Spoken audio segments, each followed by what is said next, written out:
faster, higher, stronger.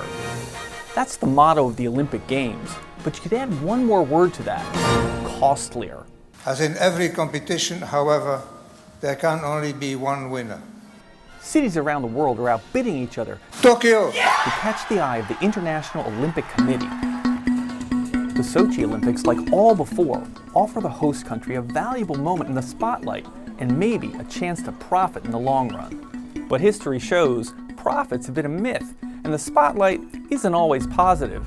Makes you wonder, why would anybody want to host the Olympics?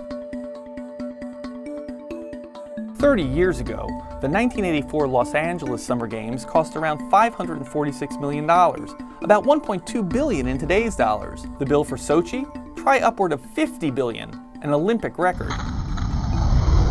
Ski jump, ice skating, curling, skeleton. If you break it all down, each one of the 98 events will, on average, cost $510 million. Mega sporting events are often billed as a boon to their host city, a 2-week blitz of tourism and TV FaceTime.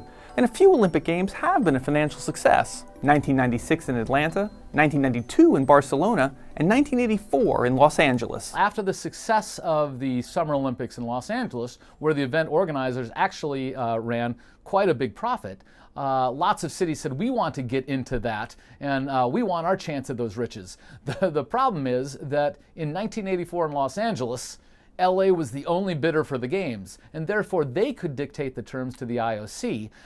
Nowadays, when you have 5, 10, 15 countries from all around the world all trying to put their hat in the ring, that means the IOC is the one who is dictating the terms. Economists like Victor Matheson question whether increased exposure means increased trade and tourism, and those Olympic tourists are often just replacing the ones that stayed away to avoid the crowds.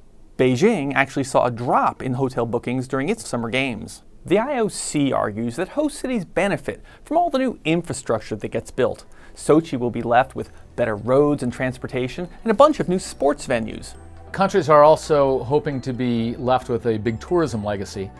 Certainly Sochi's been banking on that. Essentially, we've built a resort community in the middle of nowhere where none was before. Unfortunately, the branding has probably not been so good so far for Russia. So why host? It took Montreal 30 years to pay off its Olympic debt. It's the Olympic spirit for one. For another, people who live in these places like to celebrate their cities. And here's one more. Over the past 10 Olympics, the host nation has, on average, won 54% more medals than when it was not hosting. That's an Olympic bottom line.